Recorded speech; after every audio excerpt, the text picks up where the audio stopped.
Hello guys, നമ്മുടെ YouTube ചാനലിലേക്ക് എല്ലാവർക്കും സ്വാഗതം. നമ്മുടെ റീസെൻ്റ് ആയിട്ടുള്ള വീഡിയോയിൽ നിങ്ങൾ എല്ലാവരും കണ്ടിട്ടുണ്ടായിരുന്നു. നമ്മൾ ബാംഗ്ലൂർ എയർപോർട്ടിലായിരുന്നു. നമ്മൾ അച്ഛൻ അവിടെ നിന്ന് പിക്ക് ചെയ്യാൻ വന്നവർ നമ്മൾ പിക്ക് ചെയ്യുന്ന വഴിയിൽ ഒരു ടീ ഒക്കെ കുടിച്ച് നമ്മളെ വീട്ടിലെത്തി. ബാംഗ്ലൂർ എയർപോർട്ടിൽ നമ്മളെ വീട് വരെ നമുക്ക് 1 hour ഉണ്ടായിരുന്നു. എൻ്റെ ലഗേജും കാര്യങ്ങളും നല്ല വെയിറ്റ് ഉള്ളതുകൊണ്ട് അച്ഛനാണ് കേട്ടോ അതെടുത്തത്. കാരണം എനിക്ക് അതും കൊണ്ടിട്ട് നല്ല ടയേർഡായിട്ടിരിക്കുകയാണ്, നടക്കാനായിട്ട് പറ്റത്തില്ലായിരുന്നു. അങ്ങനെ നമ്മുടെ പപ്പതാണ് നമ്മളെ വെയിറ്റ് ചെയ്തിരിപ്പുണ്ടായിരുന്നു. ഉറങ്ങിയൊന്നുമില്ല. അവർ ഏകദേശം ഒരു മണിയോളം ആയി ഞങ്ങൾ അവിടെ എത്തിയപ്പോൾ. നമ്മുടെ കുഞ്ഞമ്മ ആരും ഉറങ്ങിയിട്ടില്ല, എല്ലാവരും വെയിറ്റ് ചെയ്തിരിക്കുകയാണ്. കുഞ്ഞമ്മയ്ക്ക് 3 മക്കളാണ്. അതിൽ മൂത്ത ആളാണ് അച്ചു, രണ്ടാമത്തെ ആളാണ് അമ്മു കേട്ടോ. അമ്മു താണ്ട് ഇതാണ് അമ്മുവിൻ്റെ കസിനാണ് കേട്ടോ. ഇത് അജയും അച്ചുവും കൂടിയാണ് ഞങ്ങളെ പിക്ക് ചെയ്യാനായിട്ട് എയർപോർട്ടിൽ വന്നത്. കാരണം എല്ലാവരും നല്ല ടയേർഡായിട്ടിരിക്കുകയാണ്. കുഞ്ഞമ്മ വന്ന ഉടനെ തന്നെ ദക്ഷൂട്ടനെ എടുക്കാനായിട്ട് ഓടി വന്നു. പക്ഷെ ദക്ഷു നല്ല ഉറക്കമായിരുന്നു, നല്ല തണുപ്പും ഉണ്ടായിരുന്നുകൊണ്ട് എൻ്റെ മടിയിൽ തന്നെ അവ ഇരിക്കുമായിരുന്നു കേട്ടോ. കാരണം കുഞ്ഞമ്മയൊക്കെ വീഡിയോ എടുക്കുന്നതുകൊണ്ട് കുഞ്ഞമ്മ ഓടിപ്പോവാണ് വീഡിയോ എടുക്കുന്നതെന്ന് പറഞ്ഞിട്ട്. അജയും അമ്മുവും അവർ ഭയങ്കര എല്ലാവരും ഒന്നും ഉറങ്ങിയിട്ടൊന്നുമില്ലായിരുന്നു കേട്ടോ. നമ്മൾ അത്രയേറെ വെയിറ്റ് ചെയ്ത് നിൽക്കുകയായിരുന്നു. പിന്നെ നമ്മൾ നാട്ടിൽ നിന്ന് ഞാൻ ഉണ്ണിയപ്പം ഉണ്ടാക്കിക്കൊണ്ട് വന്നു. അതൊക്കെ നമ്മൾ അജയ്ക്കും ഇതാണ് ഏറ്റവും ഇളയ ആൾ അനൂനും അച്ചുവിനൊക്കെ കൊടുത്തു. അവർ കഴിക്കുന്നുണ്ട്. പക്ഷെ കുറച്ച് ഹാർഡായിട്ടുണ്ടായിരുന്നു. അത് പിന്നീടാണ് എനിക്കും തോന്നിയത്. പിന്നെ നമ്മൾ കൊണ്ടുവന്ന പാക്കറ്റൊക്കെ പൊട്ടിച്ചു. ചക്ക, തേങ്ങ, അച്ചാറ്, വെളിച്ചെണ്ണ, ചിപ്സ് അതൊക്കെ ഉണ്ടായിരുന്നു. അങ്ങനെ നമ്മൾ അതെല്ലാം ഒന്ന് പാക്ക് ചെയ്ത് നല്ലപോലെ പാക്ക് ചെയ്താണ് കൊണ്ടുവന്നത് കേട്ടോ. അങ്ങനെ അതിനുശേഷം വിഷ്ണു അത് പൊട്ടിച്ചൊക്കെ വെക്കുവാണ്. കാരണം എന്ന് വെച്ചാൽ അത് മൊത്തം തട്ടിയിട്ട് പൊട്ടിക്കുവാണ് കേട്ടോ. ഗൈസ് ഭാഗ്യത്തിന് അത് പൊട്ടിയിട്ടില്ല. പിന്നെ നമ്മൾ കണ്ടേ അച്ചാറിൻ്റെ എണ്ണ മൊത്തം അതിലായിട്ടുണ്ട്. പിന്നെ നമ്മൾ നല്ല ഉറങ്ങി. രാവിലെ ഏകദേശം ഒരു 11 മണിക്കാണ് ഞങ്ങൾ ഉറക്കം എഴുന്നേറ്റത്. അമ്മുവും അച്ചു ഒന്നും ഇന്ന് ജോലിക്ക് പോയില്ല. കാരണം അച്ചു 1 week വർക്ക് ഫ്രം ഹോമാണ് നമ്മൾ വന്നോണ്ട്. പിന്നെ അമ്മുവിന് സ്കൂളിൽ പോകണം. അമ്മു സ്കൂളിൽ ടീച്ചറാണ് കേട്ടോ. അവൾ ടീച്ചറാണ്. പിന്നെ അതിന് പുറമെ അവൾ ഡാൻസ് ടീച്ചറും കൂടെയാണ് കേട്ടോ. അതിനുശേഷം നമ്മൾ ഏട്ടൻ എവിടെയോ പോകാനുള്ളൊരു തത്രപ്പാടിലാണ് കേട്ടോ. അതാണ് ഈ ക്യാമറയുടെ മുന്നിൽ നിന്നുള്ള ഷോ ഓഫ് മൊത്തവും കാണിക്കുന്നത്. പിന്നെ ഏട്ടനും ദക്ഷുവും വിഷ്ണുവും കൂടിയാണ് കേട്ടോ പോകാനായിട്ട് പോകുന്നത്. അങ്ങനെ ഒരു ഷൂ ഒക്കെ ഇട്ട് കൊടുക്കുവാണ്. പിന്നെ ഞാൻ പോകുന്നില്ല. ഞാൻ എൻ്റെ അടുത്ത് തന്നെ ജസ്റ്റ് ഒരു വീഡിയോ നിന്ന് ഷൂട്ട് ചെയ്യുന്നു പറഞ്ഞപ്പോൾ ഞാൻ ഫ്രണ്ടിൽ നിന്ന് വീഡിയോ ഒക്കെ ഷൂട്ട് ചെയ്ത് കൊടുത്തു കേട്ടോ. ദക്ഷൂട്ടൻ ഇറങ്ങി. അവന് ഭയങ്കര ഇഷ്ടമാണ് യാത്ര ചെയ്യാനൊക്കെ. അവിടുന്ന് 2 wheeler എടുത്ത് അവർ 3 ആളും കൂടി ഫുള്ള് കറക്കാൻ തുടങ്ങി. നമ്മൾ കുഞ്ഞമ്മയുടെ വീട്ടിലോട്ട് വരുന്ന ഒരു സ്ട്രീറ്റിൻ്റെ വഴികളാണ് കേട്ടോ നിങ്ങൾ ഈ കാണുന്നതൊക്കെ. അപ്പം ഈ ഒരു സ്ട്രീറ്റിലൊക്കെയാണ് ആ സ്ട്രീറ്റിൻ്റെ അവിടെയാണ് വീട് കേട്ടോ. പിന്നെ അതിനുശേഷം നമ്മുടെ റെയിൽവേ സ്റ്റേഷനാണ് കേട്ടോ, SMVT റെയിൽവേ സ്റ്റേഷൻ. ആ റെയിൽവേ സ്റ്റേഷൻ്റെ തൊട്ടടുത്ത് തന്നെയാണ് കുഞ്ഞമ്മയുടെ ഇവിടെ നടക്കുന്ന ദൂരം മാത്രമേ ഉള്ളൂ. വീടിൻ്റെ ടെറസിൽ നിന്നാൽ നമുക്ക് ഈ റെയിൽവേ സ്റ്റേഷൻ്റെ നല്ലൊരു വ്യൂ നമുക്ക് കാണാൻ പറ്റും കേട്ടോ. അപ്പം ബാംഗ്ലൂരിൻ്റെ ഫസ്റ്റ് ഡേ നമ്മൾ വന്നിട്ടുള്ള ഡേ ആണ്. അപ്പം അവരുടെ വീടിൻ്റെ അടുത്തുള്ള ആ ഒരു വഴിയും കാര്യങ്ങളൊക്കെയാണ് ഇപ്പം നിങ്ങൾ കണ്ടുകൊണ്ടിരിക്കുന്നത്. സത്യം പറഞ്ഞാൽ ഞാൻ ആദ്യമായിട്ടാണ് കേട്ടോ ബാംഗ്ലൂർ വരുന്നത്. സത്യം അതുകൊണ്ട് തന്നെ എനിക്ക് ഭയങ്കര ഒരു എക്സൈറ്റ്മെൻ്റ് ആയിരുന്നു.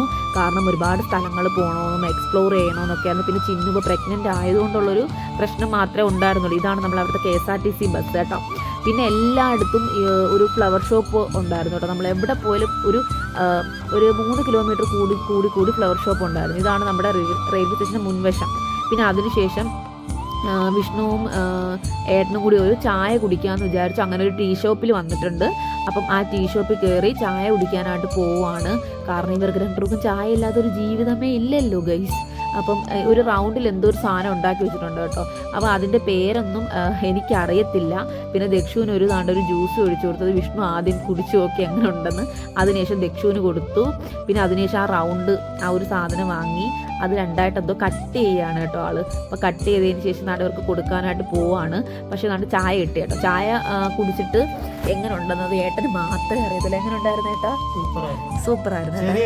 ചെറിയ കപ്പിലായിരുന്നു കേട്ടോ. അങ്ങനെ വിഷ്ണു അത് കഴിക്കുന്നുണ്ട്. എങ്ങനെ ഉണ്ടായിരുന്നു? മറ്റേ മഞ്ഞ് കളറിൽ ഭയങ്കര മധുരമായിരുന്നു കേട്ടോ. അപ്പോൾ ഏട്ടൻ എൻ്റെ അടുത്ത് തന്നെ ഇരിപ്പുണ്ട് കേട്ടോ. അങ്ങനെ ഏട്ടൻ വലിച്ചു വാരി തിന്നുവാണ് കേട്ടോ. പട്ടിണി കിടന്നൊരു ഫീലാണ് കേട്ടോ ഗൈസ് നിങ്ങൾ കണ്ടുകൊണ്ടിരിക്കുന്നത്.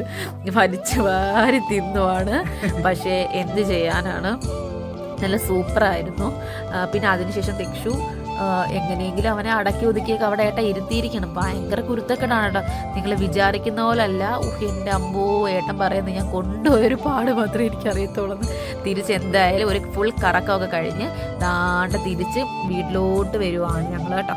അപ്പോൾ നമ്മുടെ ഈ ഒരു സ്ട്രീറ്റിൻ്റെ അറ്റത്താണ് വീട്. ഇതാണ് കേട്ടോ നമ്മുടെ കുഞ്ഞമ്മയുടെ വീട് ഇതാണ്. അപ്പോൾ ഇതിൻ്റെ താഴത്തെ നില റെൻറ്റിന് കൊടുത്തിരിക്കുകയാണ് കേട്ടോ. ഈ ഗേറ്റിൻ്റെ അകത്ത് ഒരു നിലയുണ്ട്, അവിടെ റെൻറ്റ് കൊടുത്തിരിക്കുകയാണ്. അവിടെ ആൾ താമസമുണ്ട്. മുകളിലും അതിൻ്റെ മുകളിലുമാണ് നമ്മൾ താമസിക്കുന്നത്. അങ്ങനെ നമ്മൾ ഇനി ഉച്ചക്കലത്തേക്ക് ഒരു ലഞ്ച് ഞാൻ പ്രിപ്പയർ ചെയ്യുവാണ് കേട്ടോ.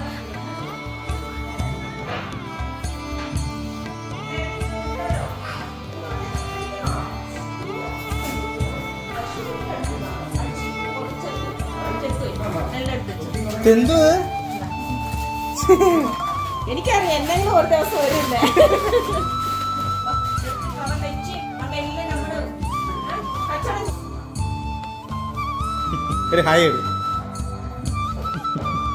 ഇതിൽ വേണമെങ്കിൽ പറയാം. പിന്നെ നമ്മുടെ പപ്പയും കൂടി അവൻ്റെ കൂടെ കൂടിയിരിക്കുകയാണ്.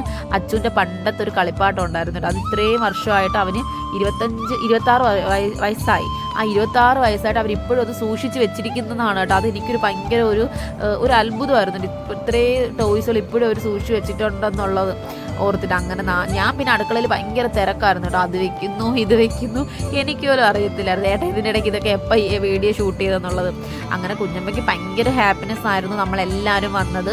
പിന്നെ അതിനുശേഷം നമ്മൾ ഏതാണ്ട് ഫുഡും കാര്യങ്ങളൊക്കെ ഉണ്ടാക്കി. നല്ല ബീട്രൂട്ട് തോരൻ വെച്ചു, പിന്നെ ചീനി, പിന്നെ ചിക്കൻ കറി, ചപ്പാത്തി കേട്ടോ. അത് നമ്മുടെ രാവിലത്തെ ചപ്പാത്തിയാണേ.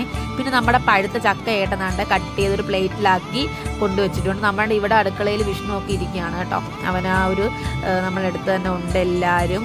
പിന്നെ നമ്മൾ ഉച്ചയ്ക്കിന് എല്ലാവരും കൊണ്ടിരുന്ന് ചോറ് കഴിക്കാൻ പോവാണ്. ചോറ് മട്ട അരിയുടെ ചോറായിരുന്നു കേട്ടോ. പക്ഷെ ഞങ്ങൾക്ക് എല്ലാവർക്കും ഇഷ്ടപ്പെട്ടു. അപ്പോൾ നമ്മളെല്ലാവരും വലിയൊരു പാതറയിൽ വിരിച്ചിട്ട് എല്ലാവരും കൂടി ഒരുമിച്ചിരുന്നാണ് ഫുഡ് കഴിച്ചത്. ഞാൻ എല്ലാവർക്കും വിളമ്പി കൊടുത്തു. നമ്മൾ കൊണ്ടുവന്ന് അച്ചാറൊക്കെ എടുത്ത് നമ്മളെല്ലാവരും കൂടി വയറ് നിറച്ച് ഭക്ഷണമൊക്കെ കഴിച്ചു.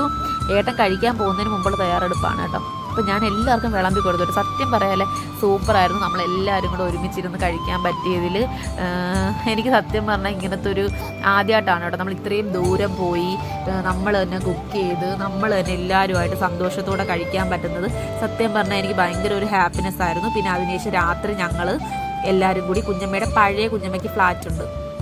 അപ്പം ആ ഒരു ഫ്ലാറ്റിലേക്ക് പോകണം. അത് അവർ ഓൾറെഡി അത് റെൻറ്റിന് കൊടുത്തിരിക്കുകയാണ് കേട്ടോ. ഇനി നമ്മൾ ആ ഒരു ഫ്ലാറ്റിലേക്ക് പോകുന്നൊരു കാഴ്ചയാണ് കേട്ടോ നിങ്ങൾ കാണാൻ പോകുന്നത്. ഇത് അവിടുത്തെ ഒരു കടയാണ് കേട്ടോ. അപ്പം അവരവിടെ നിന്നാണ് കുഞ്ഞമ്മയിൽ നിന്ന് ഇവിടെ നല്ല സാധനം വാങ്ങിക്കുന്നത്. ആ ഒരു ഏരിയയിലുള്ളവരൊക്കെ അവിടെ നിന്നാണ് സാധനങ്ങൾ വാങ്ങിക്കുന്നത്. അങ്ങനെ നമ്മൾ നേരെ കുഞ്ഞമ്മ താമസിക്കുന്ന പഴയ വീട്ടിലോട്ട് പോവുകയാണ് കേട്ടോ. അവിടെ ഇപ്പം ഏകദേശം ആ 4 നിലയിലും ആൾ താമസമുണ്ട് കേട്ടോ. അപ്പോൾ നാണ്ട് നമ്മൾ ആ വീട്ടിലെത്തിയിട്ടുണ്ട്. ദക്ഷുവിന് അപ്പോഴത്തേക്ക് 2 ഫ്രണ്ട്സിനെ കിട്ടി. നാണ്ട് അവരുടെ കൂടെ സൈക്കിളിരുന്ന് ഫുള്ളിരുന്ന് കളിക്കുവാണ് കേട്ടോ. അപ്പോൾ അവിടുത്തെ ഒരു ആൻറ്റി ഉണ്ടായിരുന്നു. ആ ആൻറ്റിയും കൂടി ദക്ഷൂട്ടൻ്റെ കൂടെ ചേർന്നു. അപ്പോൾ അവരെല്ലാവരും കൂടി അവിടെ നിന്ന് അടിച്ച് പൊളിച്ച് കളിക്കുകയാണ് കേട്ടോ. ആ ഒരു കാഴ്ചയാണ് കേട്ടോ നിങ്ങൾ കാണുന്നത്. ദക്ഷുവിന് ഇങ്ങനെയൊക്കെ കളിക്കാൻ ഭയങ്കര ഇഷ്ടമാണ്. കാരണം അവനിവിടെ ഇവൻ്റെ പ്രായത്തിലുള്ള പിള്ളേരാരും ഇല്ലാത്തതുകൊണ്ട് ഭയങ്കര ഇഷ്ടമാണ് കേട്ടോ അങ്ങനെ കളിക്കാനൊക്കെ. പിന്നെ ആ പിള്ളേർക്ക് മലയാളമൊന്നും അറിയത്തില്ല, നമ്മൾ പറയുന്നത് എന്താണെന്ന് മനസ്സിലാവത്തുമില്ല. അപ്പം ടാറ്റ